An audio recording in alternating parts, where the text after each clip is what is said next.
বাংলাদেশের একমাত্র ব্যক্তি যদি কেউ থাকে থাকে, সাহসী বীর পুরুষ যদি থাকে থাকে, তাহলে আমি একজনকেই বলবো, এটা হচ্ছে ব্যারিস্টার সুমন, যিনি হক কথা বলেন, হকের পথে চলেন, সত্যের কথা বলেন।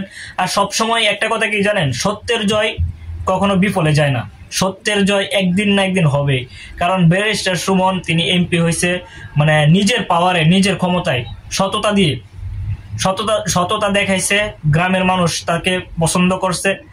ব্যারিস্টার সুমন ফাঁস করছে কেমনে জানেন, সততার মাধ্যমে, সততা দেখাইছে, মানুষের জন্য কাজ করছে, জনগণের কল্যাণে কাজ করছে, তাই উনি এমপি হইতে পারছে চুনারাঘাট আর মাধবপুরের। আর যদি চুরি চুসরামি করতো, বাটফারি করতো, দালালি করতো, তাহলে কিন্তু কখনোই সে এমপি হইতে পারতো না। চুনারাঘাটে কিন্তু আরো অনেক ব্যারিস্টার সুমনের থেকেও জনপ্রিয় মানুষ ছিল, কিন্তু তারা হইতে পারে নাই, কারণ তারা দুর্নীতি করছে। প্রত্যেকটা জায়গায় জায়গায়, প্রত্যেকটা ধাপে ধাপে, প্রত্যেকটা সেক্টরে দুর্নীতি করছে। কারণ ব্যারিস্টার সুমন এরকম একটা মানুষ, তাকে আমি কখনো দেখি নাই দুর্নীতি করতে, বা তার এরকম কোনো নিউজ বের হয় নাই সে দুর্নীতি করছে বা সে চুরি সুসরামি করছে। তিনি একটা কাজ করছেন যে সরকারের পক্ষে কথা বলায়, যে বিরোধী দলীয় প্রার্থীরা, যারা বিরোধী দলীয় লোক আছে, তারা হয়তো বা ব্যারিস্টার সুমনকে একটু অপছন্দ করেন, কিন্তু অপছন্দ করলেও আমি কিন্তু পছন্দ করি। কারণ আমার পছন্দ করার কারণ হচ্ছে তিনি সত্যের কথা বলে এবং সত্যের সন্ধানী, বা সত্যকে উদ্ঘাটন করে, সত্যকে প্রকাশ করে, সত্যকে মানুষের সামনে তুলে ধরে, অন্যায়ের বিরুদ্ধে কথা বলে, অন্যায়ের বিরুদ্ধে প্রতিবাদ করে, অসহায় মানুষের পাশে থাকে। কারণ আমরা যখন একটা জনপ্রতিনিধি আমাদের গ্রামে অঞ্চলে আসে, আমরা চাই যে অসহায় মানুষের পাশে থাকুক, গরিব অসহায় মানুষের পাশে থাকুক, বা সত্যের পথে চলুক, বা ন্যায় বিচার দিক, গ্রামের সমাজের মানুষকে ন্যায় প্রতিষ্ঠা করুক। কারণ ব্যারিস্টার সুমন এরকম একটা মানুষ যে কিনা ন্যায় প্রতিষ্ঠার জন্য সবসময় নিজের সাথে চ্যালেঞ্জ করে, বা অন্যায়ের বিরুদ্ধে কথা বলেন, এবং ন্যায় প্রতিষ্ঠা করার জন্য, সত্য প্রতিষ্ঠা করার জন্য সবসময় চেষ্টা করেন, আপ্রাণ চেষ্টা করেন, যেটা হচ্ছে অন্য কোনো নেতার ভিতরে আমি পাই না, অন্য কোনো নেতার মধ্যে আমি এই জিনিসটা দেখি না। ব্যারিস্টার সুমন এরকম একটা মানুষ, যার বিরুদ্ধে তিনি কথা বলেন তারা কিন্তু হাই প্রোফাইল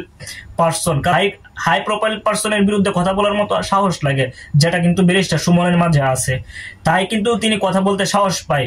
কারণ যে কেউ পারবে না কিন্তু বেনজিরের বিরুদ্ধে কথা বলতে, বা এরকম আরো যারা আছে, যা ফুটবল ফেডারেশনের সভাপতি, ওনার বিরুদ্ধে কথা বলতে, বা আরো যারা আছে এরকম, এসবের বিরুদ্ধে কথা বলার মতো কিন্তু ব্যারিস্টার সুমনের মতো আরো 10 জন মানুষের দরকার। বাংলাদেশে কিন্তু সেই 10 জন মানুষ, একজন মানুষ আছে ব্যারিস্টার সুমন, আর 9 জন মানুষের কিন্তু খুবই অভাব।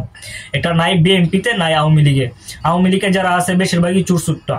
কারণ এদেরকে দিয়ে আমার কোনো ভরসা নেই। আমি একমাত্র ব্যারিস্টার সুমনকে পছন্দ করি এই জন্যই যে অন্যায়ের বিরুদ্ধে কথা বলেন, সত্য প্রতিষ্ঠার জন্য লড়ে থাকেন, সত্য প্রতিষ্ঠা করার জন্য তিনি সবসময় লড়ে থাকেন, অসহায় মানুষের পাশে থাকার জন্য তিনি আপ্রাণ চেষ্টা করেন, সত্যকে উদ্ঘাটন করার জন্য নিজের জীবন বাজি রাখেন সবসময়, আর গ্রামের অসহায় মানুষদেরকে নিজের মধ্যে আগলে রাখেন। আর আমি ব্যারিস্টার সুমনকে বিশেষভাবে ধন্যবাদ দিতে চাই যে এরকম ভাবে আরো যারা হাই প্রোফাইল পার্সন, দুর্নীতিগ্রস্ত হাই প্রোফাইল পার্সন, যারা দুর্নীতির সাথে জড়িত, হাই প্রোফাইল পার্সন যারা মনে করো অন্যায়ের সাথে জড়িত, এদেরকে চিহ্নিত করে বাংলাদেশের জনগণের সামনে মুখোশটা খুলে দেন, এবং বাংলাদেশের জনগণও দেখুক যে এরা কত বড় অন্যায়কারী, এরা কত বড় জুলুমকারী এরা। আর ব্যারিস্টার সুমনের মতো আমি চাই আরো 100 জন মানুষ জন্ম হোক বাংলাদেশে। কারণ বাংলাদেশটাকে এখন বাঁচানোর জন্য ব্যারিস্টার সুমনের মতোই ব্যক্তি দরকার বাংলাদেশে। ব্যারিস্টার সুমন ছাড়া আর কেউ পারবে না বাংলাদেশে এখন বাংলাদেশটাকে বাঁচানোর জন্য। আমি ব্যারিস্টার সুমনকে অসংখ্য ধন্যবাদ দিতে চাই, এরকম ভাবে আরো পদক্ষেপ নেন এবং অন্যায়ের বিরুদ্ধে লড়ে যেন আমরা আছি আপনার সাথে, সারা জীবন থাকবো আপনার সাথে। আসসালামু আলাইকুম।